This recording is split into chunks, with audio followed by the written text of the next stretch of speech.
Hi, everyone. Happy Keystone Day. My name is Kapusta, and this is Beyond Borders, Navigating Migrant Criminalization in the U.S. Immigration System. So one thing I will never forget from visiting the Texas-Mexico border are the items seen in this video. In this video, you can see a collection of IDs, passports, caps, cell phones, credit cards, and other personal items found on the ground that used to belong to migrants who attempted to cross the border into the U.S. These possessions were most likely taken from them by Border Patrol agents and tossed in the ground, thrown away, never intended for them to ever be returned back to them, before these migrants were presumably arrested or detained. This collection of items belongs to Mariana Trevino Wright, who is the executive director of the National Butterfly Center. The National Butterfly Center sits right next to the Rio Grande River, which serves as the border between US and Mexico. And over the course of many years, Mariana has been collecting these items that wind up on her property. The National Butterfly Center was just one of the many impactful places I had the opportunity to visit during my Border Studies trip last spring with my Border Studies program class here at BU. The Border Studies program class is designed to give students the opportunity to interact with and meet with researchers, practitioners, migrants, and other people who are involved with and affected by immigration in Texas. So common Border Patrol practices, such as throwing away migrants' possessions, is a form of criminalization that happens to migrants. So criminalization is the idea that the criminal system is interwoven with the immigration process more and more in law and also de facto, which has caused an increase in profiling, arrests, detentions, family separation, and other infringement of human rights. So this has made the ability to migrate into the US substantially harder and harder, and more difficult and dangerous. So from learning about the increases in border policing, criminalization, and from my personal experience along the border during that trip, I decided to focus my Keystone on exploring the challenges that migrants face in 3 forms of writing. The first is a personal reflection, in which I look back and I make sense of the thought processes and the complicated feelings I had alongside the border a year later. The second is a public policy brief, in which I look at one specific way that I believe the US is challenging the lives of migrants today inside the US. And the third looks hopefully towards the future through the continued work and development for curriculum for a language learning exchange program that hopes to connect migrants with their new American communities.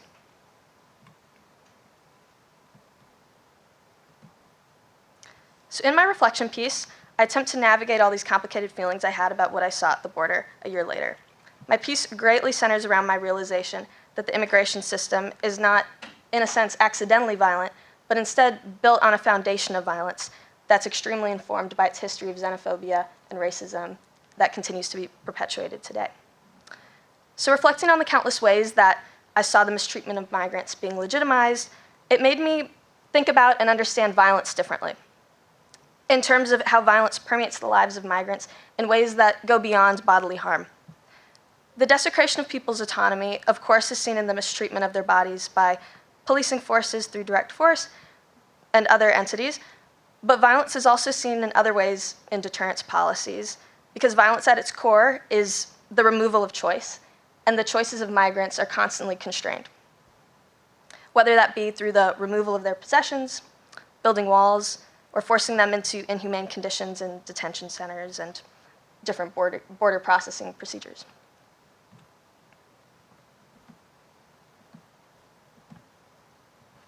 So I began to make more and more sense of how my country routinely takes away what very little migrants already have in the name of safety for citizens like me.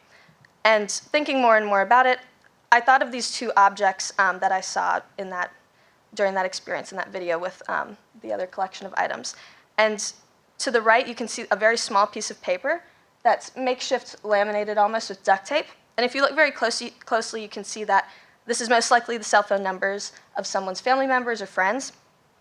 And just thinking about how this extremely small piece of paper had to be less than 2 inches in length might have been someone's last hope of bringing themselves to a better life in this country.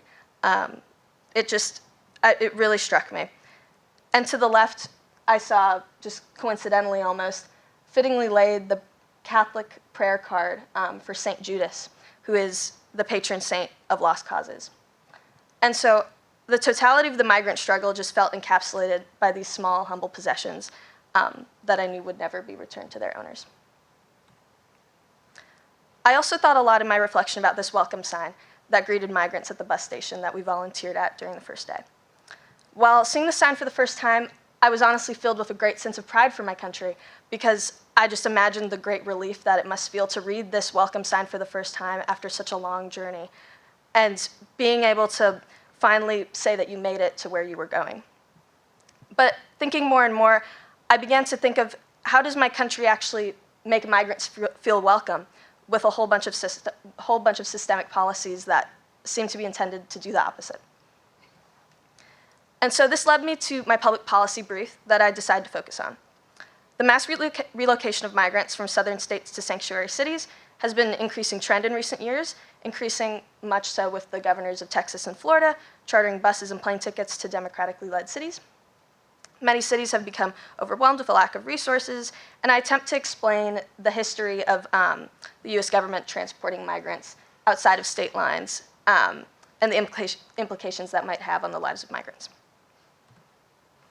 For the third part of my project, I decided to focus on one potential solution I saw to a challenge that migrants face. And that's continue to work with me and my classmates' startup, Intercambio. There are many obstacles that prevent migrants from feeling welcome in American communities, and one such obstacles are the language and cultural barriers that they face. Intercambio, the startup created by me and my classmates from that very border studies program class, attempts to be a tool that can bridge the language and cultural gaps between English speakers and Spanish-speaking migrants. In its final form, it will be a social media networking platform intended to match college students and Spanish-speaking migrants, refugees, immigrants, in order for them to become connected and learn from each other's culture and languages. So in creating our minimal viable product that we hope to launch very soon, I've been working with my teammate Chandra Beck, and we've been creating a curriculum to use for the students and migrants. At the most basic version, we have been creating goals and related conversation prompts to facilitate discussions, and most likely our framework will entail Zoom conversations where a migrant and their paired student, college student, will talk for the first half hour in Spanish and then the second half hour in English using prompts such as this one in order to guide the conversations. And so I'd like to give a special thanks to Dr. Carrie Preston, my advisor, and Marina Lazidek and Wendy Grassman as well, and also my entire class that I had the amazing opportunity to go to the border with last year. Thank you all for listening.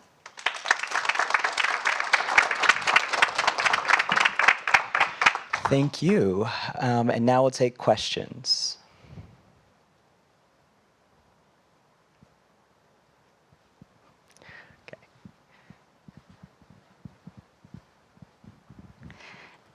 I've had the privilege of reading the incredible policy brief, but for others in the room, could you say a little bit about some of your recommendations in the brief? Yeah, so really what I've kind of found, like researching it, is that like states sending migrants across state lines isn't a new phenomenon, but this kind of recent influx has been extremely new in terms of kind of the political motives involved have been extremely heightened. And one of the first recommendations that I make is to stop using migrants as like political pawns. Oh, question in the back. You want to get that one, Hannah? Yeah. Yeah.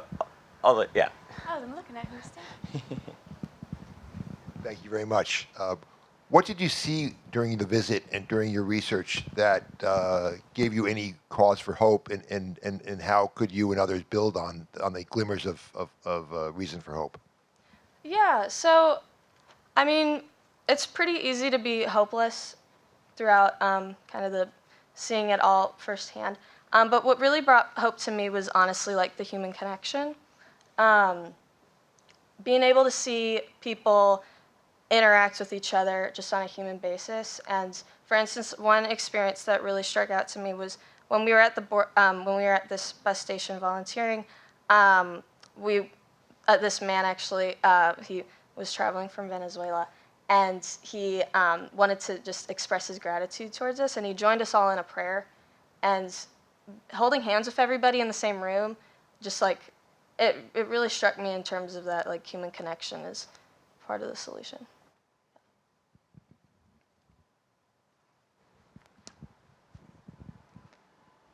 Hi, over here.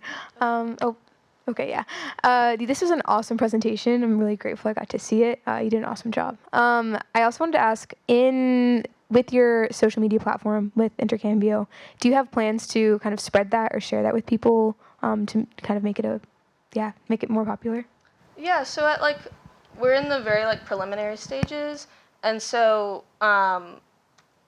in the perfect world, it would be a website, and we'd be able to like connect people on the website. But right now, we're kind of just working with like classmates and such, and trying to be like have like a very basic model of connection. Yeah. Thank you. Great job, Julia. You slayed. The part about your project that amazes me so much is that you have 3 really great parts. Like, I feel like your project would have been amazing just with one of them. So can you just talk a bit, why was it important for you to have all 3 of these elements in this project? Yeah, I just felt like, honestly, I wanted to like just branch out in terms of like my writing as well. And that's like a big reason why I kind of wanted to do that in terms of like artistically. But yeah, kind of using like the reflection piece as like my base, and then branching out kind of was my logic there. But yeah, I feel like looking at it from different angles is important. All right. We could do one more question if anyone has it.